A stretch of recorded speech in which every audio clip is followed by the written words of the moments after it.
स्वागत है आप सबका एक बार फिर से। यहाँ पर हम लोग स्टार्ट करने वाले हैं VBA मॉड्यूल्स। तो जैसा कि पहले ही मैंने यहाँ पर डिस्क्राइब किया है कि हम 5 मॉड्यूल्स बनाएंगे जिसमें हम पूरा इंटायर VBA कवर अप करेंगे।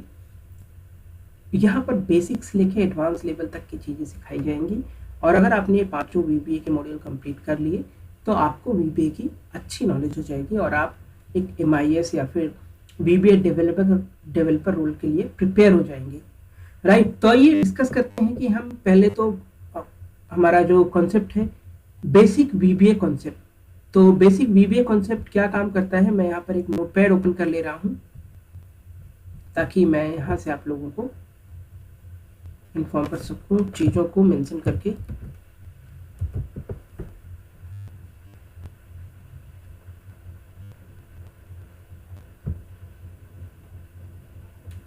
नोटपैड ओपन हो चुका है।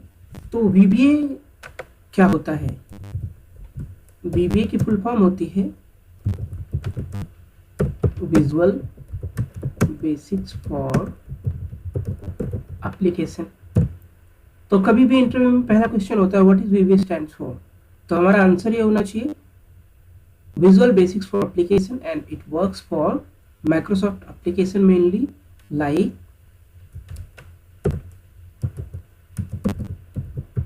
Microsoft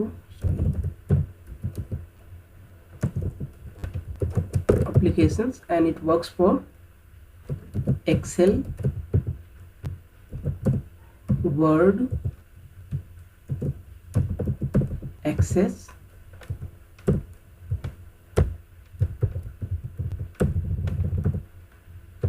Outlook,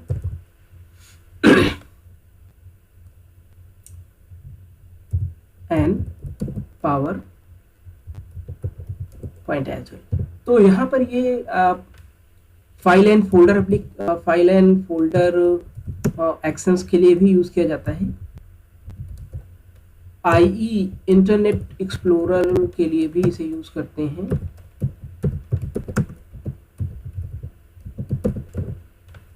तो बेसिकली इसका काम क्या होता है कि यहाँ पर VBA एक हमें फ्रेमवर्क प्रोवाइड करता है जहाँ पर हम कोडिंग करते हैं और उस कोड से हम जो मैनुअल टास्क करते हैं उन टास्क को ऑटोमेट करते हैं और वो टास्क ऑटोमेटिकली हो जाता है। इससे हमारा बेनिफिट क्या होता है? इससे हमारा बेनिफिट ये होता है कि पहली चीज़ तो ये टास्क आपको नहीं करना होगा, आपको इंस्ट्रक्शन देनी होगी और ये ऑटोमेट हो जाएगा। दूसरा चीज, ये आपका टाइम रिड्यूस कर देगा। राइट। तीसरी चीज, ये आपकी क्वालिटी इंप्रूव कर देगा, आपके प्रोजेक्ट की एक क्वालिटी इंप्रूव कर देगा। तो ये बेनिफिट्स होते हैं और आपके जो ह्यूमन एफर्ट्स हैं वो रिड्यूस कर देगा। Efforts reduction. तो बेसिकली इसके जो मेन फायदे होते हैं, आपका टास्क ऑटोमेट हो जाएगा, 1-2 क्लिक पर आपका काम हो जाएगा, टाइम रिड्यूस हो जाएगा, क्वालिटी इंप्रूव हो जाएगी और आपके एफर्ट्स कम हो जाएंगे और आपका कोई काम बहुत ही आसानी से हो जाएगा। बहुत ही लेंदी चीज़ें जो होती हैं, किसी को समझाने में प्रॉब्लम होती है, आपके प्रोजेक्ट में काफ़ी प्रॉब्लम्स आती हैं, तो वो चीज़ें आप ऑटोमेट करके और अपने प्रोजेक्ट को स्ट्रीमलाइन कर सकते हैं। राइट। तो ये तो हो गई बेसिक बातें। अब यहाँ पर जो मेन चीज़ें आती हैं कि ये काम कैसे करता है। अभी अगर हम एक्सेल की बात करें तो एक्सेल में हम वर्कबुक क्रिएट कर सकते हैं, वर्कबुक ओपन कर सकते हैं, वर्कबुक सेव कर सकते हैं, सीट ऐड कर सकते हैं, सीट रिमूव कर सकते हैं। तो ये सारी चीज़ें हम परफॉर्म कर सकते हैं। राइट। तो साथ ही साथ तो यहाँ पर हमारा एक आता है डेटा टाइप्स, जो कि बहुत इंपॉर्टेंट है। VBA में डेटा टाइप्स क्या होते हैं, तो यहाँ पर सीट 2 पर मैंने आपके लिए प्रिपेयर कर रखा है। थोड़ा सा इसे बड़ा करते हैं सो दैट ये स्क्रीन में आ जाए। राइट। और डेटा टाइप के ऊपर मैंने पहले भी एक वीडियो प्रिपेयर किया हुआ है, आप उसको भी रेफर कर सकते हैं बेटर अंडरस्टैंडिंग के लिए। राइट। तो ये हमारा डेटा टाइप होते हैं, इसमें byte, integer, single, long, double, decimal, date, currency, string, fix length, object, Boolean और वेरिएंट। तो डेटा टाइप कभी भी हम इसलिए डिफाइन करते हैं ताकि हमारा प्रोग्राम फास्ट रहे, फास्ट चले। राइट। तो अगर हम डेटा टाइप डिफाइन नहीं करेंगे तो VBA को कैसे पता चलेगा कि हम लॉन्ग की बात कर रहे हैं। वो पहले 1 by 1 सारे चेक करेगा, बाद में घूम टहल के यहाँ तक आएगा। तो इसमें इसको बहुत टाइम लग जाएगा, हर डेटा टाइप में जाकर वो चेक करेगा। अगर कोई सपोज मैं डेट डिक्लेयर कर रहा हूँ तो मैंने डेट टाइप दिया ही नहीं, डेट का हमने वेरिएबल बना के या उसका डिक्लेरेशन किया ही नहीं, तो हमारे प्रोग्राम को नहीं पता चलेगा कि हम डेट की बात कर रहे हैं। तो हर टाइप के वो डेटा में जाएगा और चेक करेगा क्या ये इस टाइप का डेटा है तो ठीक है, नहीं तो आगे बढ़ेगा, वो काफ़ी टाइम उसमें लगा देगा। इसलिए हम वेरिएबल बनाते हैं और डेटा उसको डिफाइन करते हैं एज अ डेटा टाइप, ताकि हमारा प्रोग्राम डायरेक्ट और कहीं ना जाए, सीधे उसी डेटा टाइप पे वर्क करे और प्रोग्राम फास्ट रहे। ये ऑप्टिमाइजेशन करते हैं हम प्रोग्राम का बेसिकली, ताकि कम टाइम लगे और कम टाइम में ज़्यादा से ज़्यादा परफॉर्मेंस दे सके। राइट, आइए अब चलते हैं, हम समझते हैं कि डेटा टाइप के साथ साथ इसमें हम कोड कहाँ पर लिखते हैं। तो प्रीवियस वीडियोस में भी हमने डिस्कस किया है कोड कहाँ पर लिखा जा सकता है। तो कोड लिखने के लिए हम VBA डेवलपर टैब में आएंगे, यहाँ पर विजुअल बेसिक का ऑप्शन आ रहा है और आप Alt+F11 प्रेस करके भी VBA एडिटर में आ सकते हैं। राइट, तो यहाँ पर हम चलते हैं और यहाँ पर ये मेरी प्रीवियस क्लास का वीडियो है जो हमने यहाँ पर कोड है जो हमने डिस्कस किया था। राइट, तो यहाँ पर मैं चलता हूँ, एक सब प्रोसीजर क्रिएट करेंगे। सब प्रोसीजर और फंक्शन प्रोसीजर के अंदर कोड लिखा जाता है, बट फंक्शन डायरेक्टली रन नहीं करता है, उसको सब प्रोसीजर के अंदर रन करवाना होता है। फिलहाल हम अभी जो प्रोसीजर लिखेंगे वो सब प्रोसीजर के अंदर लिखेंगे, तो इसको दे देंगे माई कोड। राइट, तो यहाँ पर हमने माई कोड दे दिया है, इसको मैं थोड़ा सा जी। तो देखिए यहाँ पर अगर हमारे पास एक वर्कबुक है और वर्कबुक पे हम काम कर रहे हैं, वर्कबुक आपको पता है कि वर्कबुक होती है, वर्कबुक के अंदर मल्टीपल सीट्स होती है, सीट्स के अंदर मल्टीपल सेल होते हैं, रेंज होते हैं, तो कॉलम होते हैं, रोज होते हैं और उसके अंदर हम फॉर्मूला अप्लाई करते हैं। बेसिकली अभी हम जो डिस्कस कर रहे हैं वो एक्सेल VBA के बारे में बात कर रहे हैं। तो यहाँ पर मैं आपको बता दूं कि एक आप फंक्शन देख रहे हैं ऑप्शन एक्सप्लिसिट, मैं अपने कई वीडियोज में बता चुका हूँ, बहुत इंपॉर्टेंट चीज़ है और हर इंटरव्यू में ज़रूर पूछा जाता है। इसके लिए आप लोग इसको ये समझ लीजिए कि अगर आपने इसको ऊपर यहाँ पर सेट कर दिया है, लिख दिया है, ये हमेशा प्रोग्राम के ऊपर ही होता है, अगर ऊपर आपने इसे सेट कर दिया है तो आप बिना ऑब्जेक्ट डिक्लेयर किए, बिना डेटा डिक्लेयर किए, बिना वेरिएबल डिक्लेयर किए आगे नहीं जा सकते हैं। राइट, डिक्लेरेशन मैंडेटरी हो जाता है, आपको वेरिएबल्स डिक्लेयर करने पड़ते हैं, तभी आप किसी वेरिएबल को आप यूज कर सकते हैं। आइए समझते हैं कैसे। जैसे अभी मुझे एक वर्कबुक ऐड करना है, तो मैं एक दे दूंगा, इसको डिक्लेयर करते हैं dim WB as workbook. Right, अब इसको हमें सेट करना है, मतलब इसको हमें बताना है वर्कबुक है क्या। Set WB is equal to this workbook, ये हो गया। अब हम बात कहाँ पे कर रहे हैं, WB डिस्कस करेंगे, इस वर्कबुक की बात हो रही जिसमें मैं कोड लिख रहा हूँ। अब मुझे इसमें एक वर्कबुक ऐड करना है, तो मैं कैसे ऐड करूंगा, WB डॉट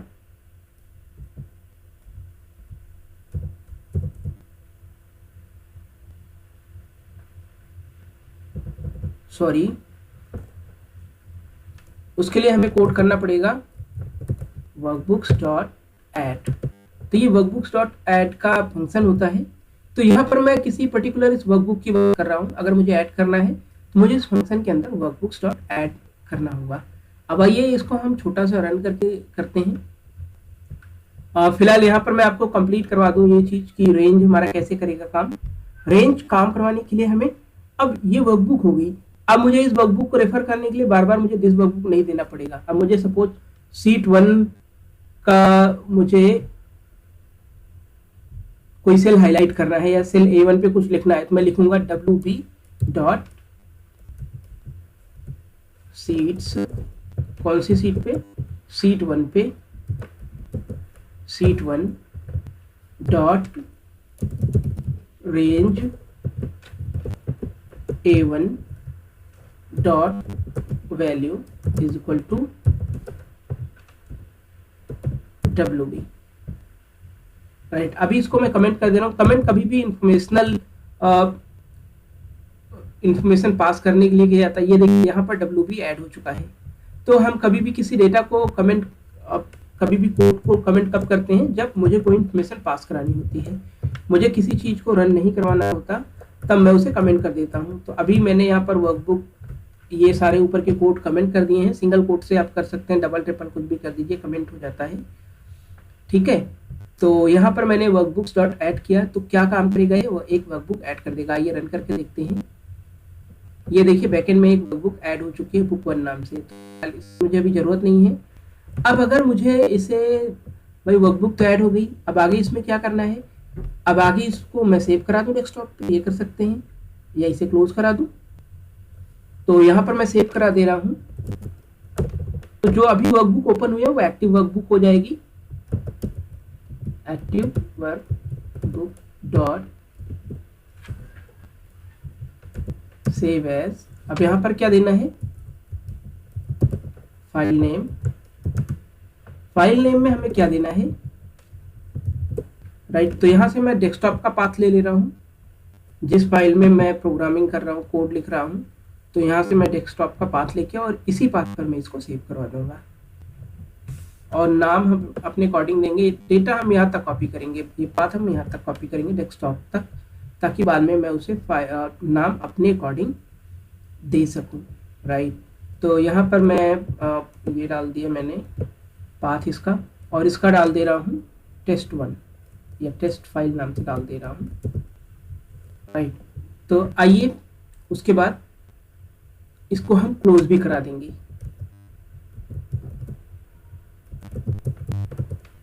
डॉट क्लोज। तो यहाँ पर मैं एक वर्कबुक, अभी मैं इसे क्लोज नहीं करा रहा हूँ, इसको मैं कमेंट करा दे रहा हूँ। और आइए इसको हम ओपन करके देखते हैं, क्या ये ओपन है, प्रॉपर वर्क कर रहा है या फिर कुछ प्रॉब्लम है। तो यहाँ पर आप देखिए मैं रन करा रहा हूँ, एक वर्कबुक यहाँ पर पीछे ऐड हो चुकी है। और आप यहाँ पर भी देख रहे होंगे टेस्ट नाम से एक वर्कबुक ओपन हो गई है, राइट। तो अब अगर मुझे इसे क्लोज कराना है तो मैं कैसे करा सकता हूँ। फिलहाल तो ये वर्कबुक मुझे अभी क्लोज करना होगा मैनुअल, लेकिन और यहाँ पर आप देख सकते हैं टेक्स्ट एक्सएलएस नाम से एक फाइल प्रिपेयर हो चुकी है। इसे मैं अभी डिलीट करता हूँ, और यहाँ पर मैं आप लोगों को दिखाने के लिए कि कोड ये कैसे बनाएगा और कैसे क्लोज करेगा, मैं इसे थोड़ा सा नैरो करता हूँ। ये देखिए अभी आप देखेंगे यहाँ पर एक फाइल ऐड हो जाएगी और अपने आप क्लोज भी हो जाएगी। ये देखिए एक वर्कबुक यहाँ पर ओपन हो गई और क्रिएट हो चुकी है, और यहाँ पर ओपन में भी नहीं दिखा रही, क्यों, क्योंकि हमने यहाँ पर एक वर्कबुक बनाया और उसे क्लोज करवा दिया, राइट। तो यहाँ पर तो आप ये देख सकते हैं कि हमने वर्कबुक कैसे ऐड किया, कैसे क्लोज किया, ये फंक्शनैलिटी हमने समझी। साथ ही साथ अब मैं यहाँ पर आगे जो बताने जा रहा हूँ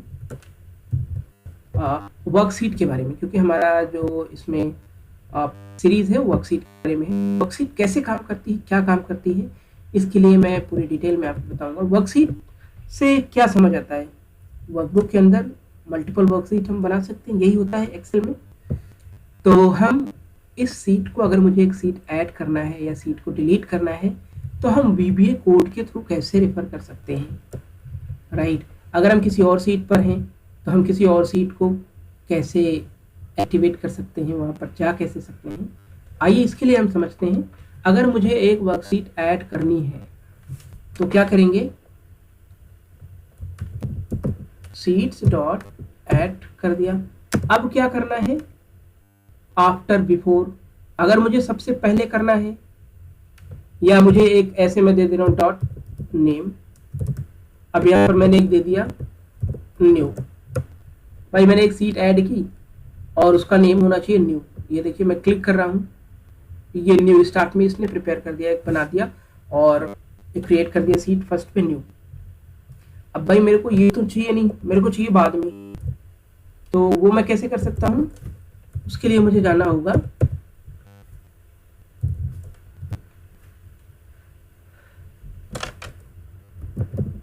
सीट्स डॉट ऐड।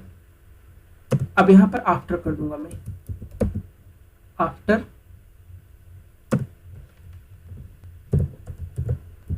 किसके बाद में करूंगा मैं, सबसे बाद में कर दूं या किसी सीट के बाद में कर दूं, तो मैं यही करूंगा सारी सीट्स के बाद में ऐड करें। वो कैसे करेगा, ये सीट को काउंट करा लेगा, राइट।